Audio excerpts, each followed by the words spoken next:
Hello and welcome to Best Gardens Australia. I'm Bettina. And I'm Steve Taylor, and we're about to embark on a journey across this great land of Australia to find out what makes Australia's very best garden.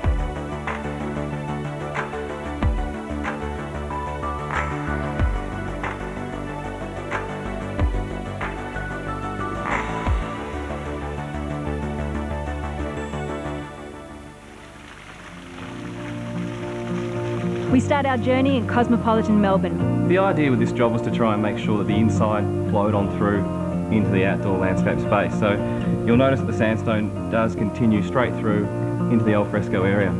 We reveal a stunning garden makeover in the yard of a heritage house.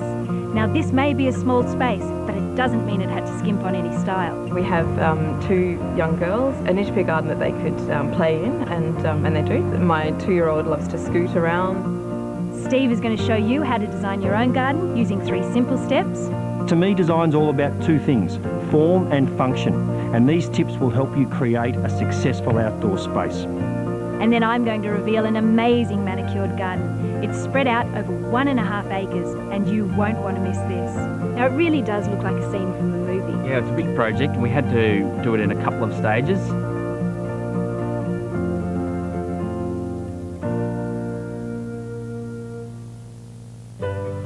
Prahran is an inner-city suburb of Melbourne with an eclectic mix of people and homes, making it one of the most diverse, sought-after and affluent suburbs of Victoria. G'day Chris, how are you going? Steve, good thanks, how are you? Very well. Well, we're standing outside this quaint, beautiful little Victorian terrace. Tell us a bit about the history of the home. Yeah, well the house was built back in 1885 and it was actually the old baker's house. There was a bakery next door. Okay. I have heard the star of the show's out there. I can't wait to go and have a look. Let's go.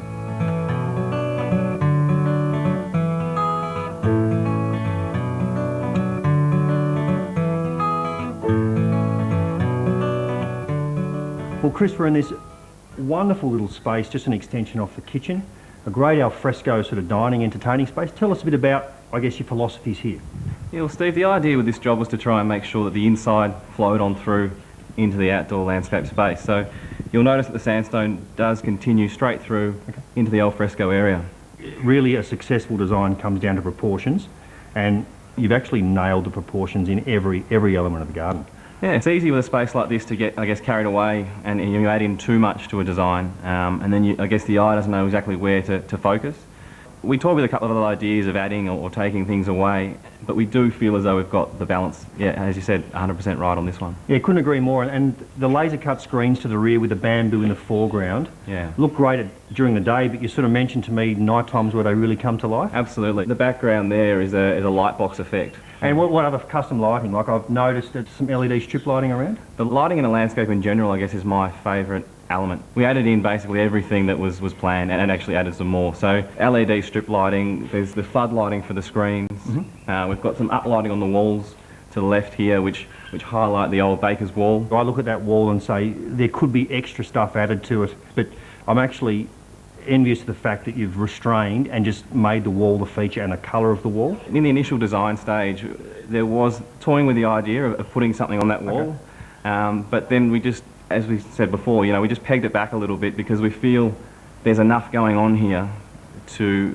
catch the eye, and you can still enjoy it without going over the top. I mean, look, you can always add it on later on, but I don't think it, you know, I don't think it needs it. Well, look, to me the pool's a bit of a highlight as well. Let's go have a look at what's been happening with, I guess, renovating that old pool into something that looks like it was built yesterday. No worries at all. Let's have a look. Absolutely.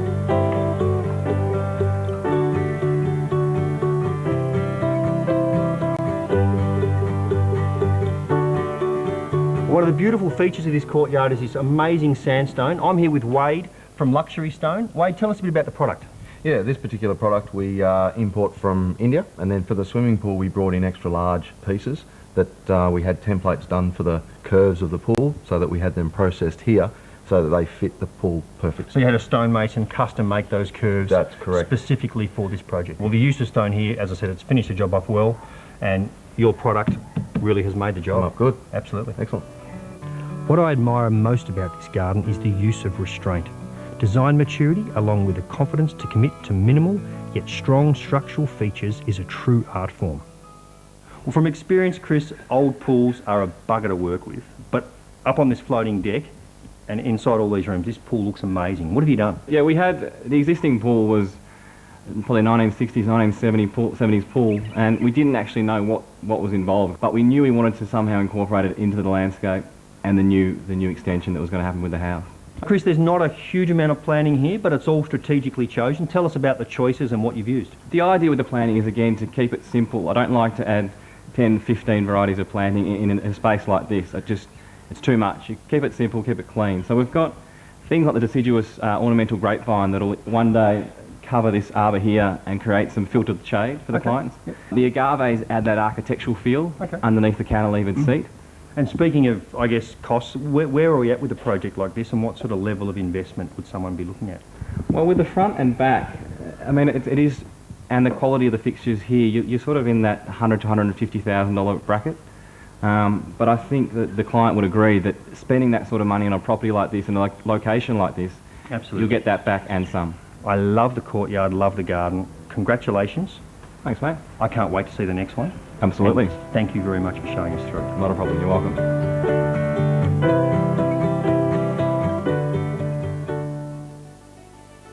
Coming up, Steve is going to show you what you can do with a small garden. Now, a small space doesn't mean you have to skimp on style. You know, that's just the first thing you look at as you walk out. So to have this vertical wall here worked pretty well for the garden, and it's quite cost effective. Albert Park is located just 3 kilometres from Melbourne CBD and also sits on the shores of Port Phillip Bay, making it one of Melbourne's most sought-after inner-city suburbs. Hi Inga, it's a pleasure to meet you. Nice to meet you too, Steve. Well, thank you for inviting me to Albert Park, one of my favourite suburbs of Melbourne. And these sort of terrace houses all look onto this central parkland, which is probably on the premier street of Albert Park. And your garden's in this street? Absolutely, I'll take you across and show you right now. Let's go. Let's go. Designing small courtyard spaces is not as easy as it seems, as every square centimetre has a greater sense of importance than areas of a larger urban plot. Inga is going to walk us through some of her design secrets that makes this garden a success for the homeowners. Well, the sun's come out this morning after a pretty average morning, and we're sitting in a beautiful courtyard here. Tell us about the design brief that you presented to Inga. Well, we wanted a space that could do multiple things. We have 2 young girls, a 2-year-old and a 5-month-old. So it needed to be a garden that they could play in, and they do. My 2-year-old loves to scoot around, and she negotiates the levels pretty well, but yeah, she enjoys it. And then we also have 2 small dogs, so it had to be friendly for the dogs. But we also wanted a space that was comfortable and a nice spot to sit, and also where we could entertain friends. And sort of what sort of numbers can you fit into a space like this? We haven't actually had a huge party yet. We probably should to celebrate, but we've had, I don't know, I think 8 people around the table, and my husband's family is quite large, so yeah, we've had a bunch. Yeah. Well, Inga, I think the backyard's absolutely fantastic. You've done well with the space and utilised every square centimetre. Tell us about the construction process, and were there any challenges that you had with the space? Absolutely, we had quite an interesting site. There were quite a lot of different levels, extremely overgrown, so we had an extremely big construction pull-out phase. But I think the whole point of this garden as well, especially for the client, was to maximise the space, as you said. We wanted to give as much garden as we could, but at the same time give as much floor space as we could. So obviously the garden is the other side of the home and another room to the home. So to give some more space to the home was great value for money, because obviously we're utilising that space on the exterior. And speaking of money, a young family moved into one of the best streets in Melbourne. Absolutely. Where were we at with budgets, and what did you have to work with? One of the things that we do at Inga Landscapes to make sure that we maximise space, beautiful landscaping, and it's something, you know, breathtaking to look at, all within an affordable budget.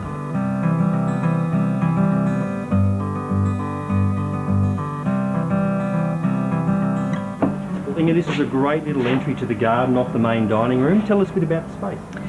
Well, we actually designed this vertical wall for the kitchen window just there. We designed it with steel reinforcement that you would normally use for concreting, as you would know. Yep.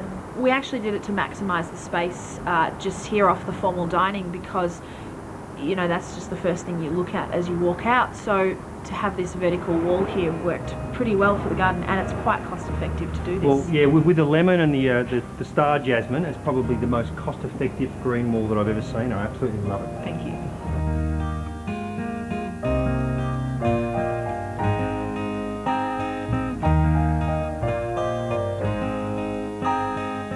Well, Leah, we're down the back of the courtyard. We've got this beautiful layered planting scheme. Tell us a bit about the philosophy here.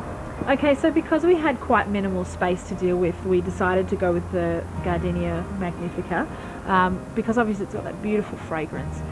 And then we move up towards the Morea penunculata, which has that beautiful orange smell. So to get those two different fragrances in the garden, and that white flower was quite ideal. Well, Leah, thank you so much for showing us through this beautiful courtyard. No worries. It's been an absolute pleasure, and I can't wait to see you on the next one. Thanks so much for coming. No worries.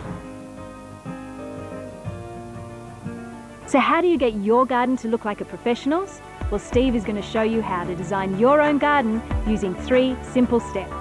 To me, design's all about 2 things, form and function, and these tips will help you create a successful outdoor space.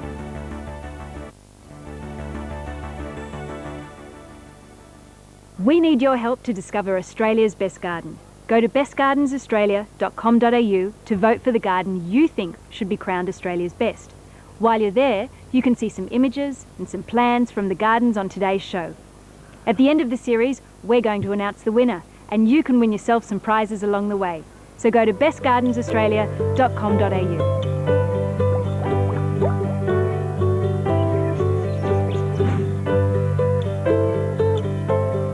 Well, if you've been inspired by some of the gardens you've seen on the show and thinking about doing your own design, I've got some very special secret tips I can give to you that will help you along the way. Because to me, design's all about 2 things, form and function. And these tips will help you create a successful outdoor space.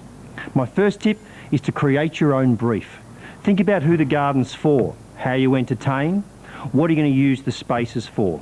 And you need to design it around that functionality. Also, you need to think about an aesthetic. What sort of style do you like? What's the architecture of the home? What's your internal decor? All those things should really relate to that outdoor space. My second tip is to go and measure the space. Look at all the areas you want to use and measure each one individually and put it onto a piece of graph paper, which is the easiest thing to do, and draw it up to scale. Take as many copies of that base plan as you can, because it may take you a few times to get it right. The third and most fun part of it is to commence the design. I always start with a central focal axis point, or a special window that looks out onto the space, and I create a focal point, if you like. It doesn't have to be symmetrical. I like asymmetry over symmetry. Design the garden around that focal point. But you always remember scale and proportion. You don't want to make spaces too big for where you're in, and you don't want to make them too small. And that's the real trick of design. Make sure you have fun. Don't get frustrated. It may take a while, but always refer back to your scrapbook and your original brief and design around that. And my last, most important tip, where I really failed early days as a designer, is not to over-design. Keep things simple, keep them clean, and that's going to make the space feel open. Don't try too hard. Sometimes the simplest things are often the best. But have a go yourself, because it's a lot of fun and the rewards can be absolutely fantastic.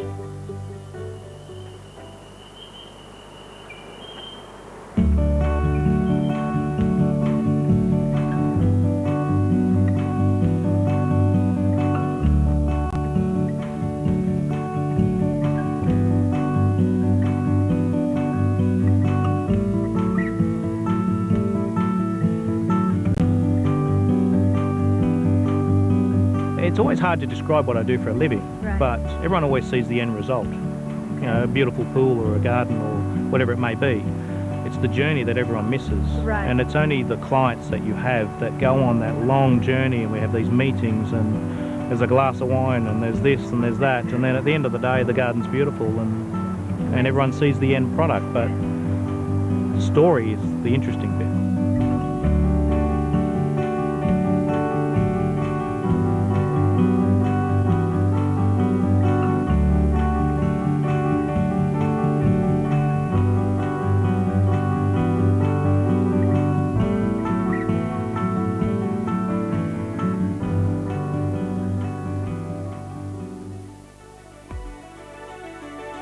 After the break, I'm going to reveal an impressive garden, and you're going to be amazed by what you see. You'll see elements of water, fire, we've got sitting areas and boardwalks, and a great summer house to top it off.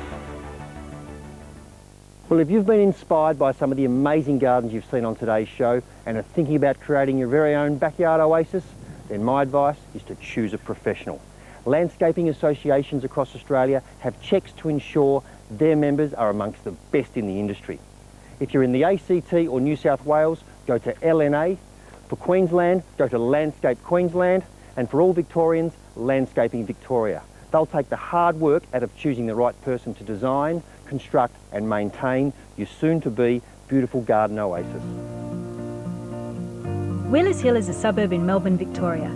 It's about 23 kilometres southeast of Melbourne CBD. Now this garden's owner clearly has a desire for not only the good life, but the good quality life. Hi Dave. Hi Bettina, how are you? Very good. I'm really looking forward to seeing this garden today. Can you tell me a little bit about it before we head in? Sure. Now this is a great garden. I'm really excited to show you through this one. We had a lot of creative play in this garden and a lot of free reign, and also a good budget to work with. So you'll see elements of water, fire, we've got sitting areas and boardwalks, and a great summer house to top it off. Fantastic. Let's head in and have a look. Let's go.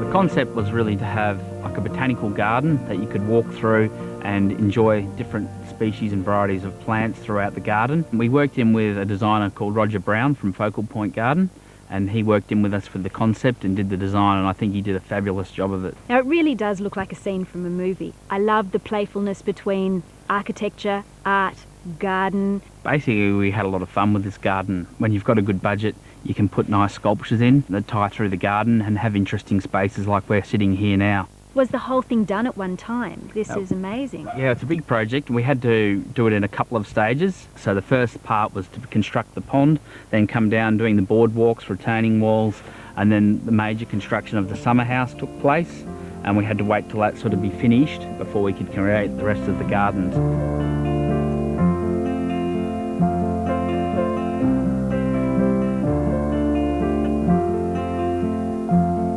And you worked with so many of the different species. I mean, everywhere I look, there's another plant and there's another tree. How do you balance that? Yeah, well, one of my favourite parts of this garden is this native garden, which you don't see from the rest of the garden. It's sort of sunken as it's down the bottom of the hill. But as you walk down, you get quite a surprise of seeing all the Australian native plants. And there's this winding path, and it's almost like it's taking you on a journey into different scenes. That's right. This path does a loop and comes up, and then it leads seamlessly up onto a boardwalk, which flows out throughout the top part of the garden too.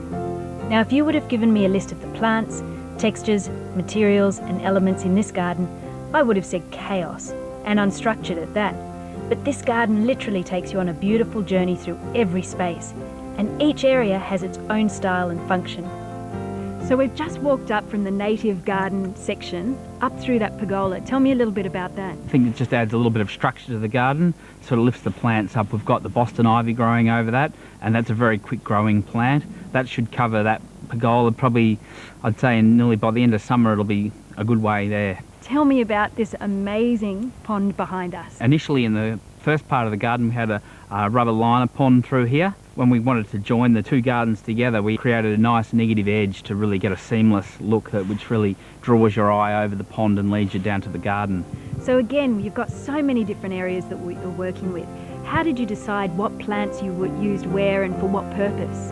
Yeah, well, we wanted to make sure we had a large variety of plants to give a lot of colour, a lot of texture in the foliage.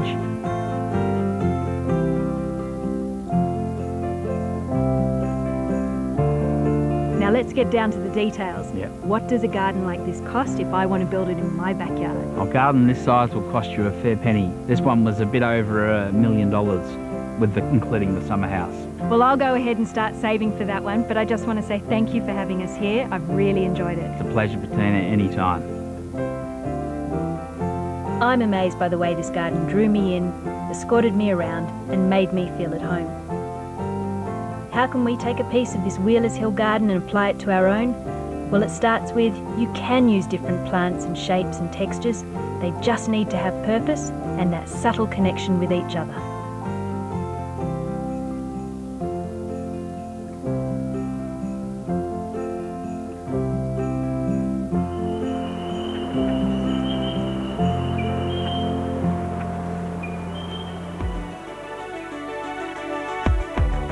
If you have a project that you think would suit our show, then head to our website at bestgardensaustralia.com.au and send us some of your photos. And also, while you're there, check out our bookstore. There are plenty of garden books that will help you find some further inspiration to help you create your very own perfect outdoor space. Go to bestgardensaustralia.com.au. And thanks for being part of the show, and we'll see you next time.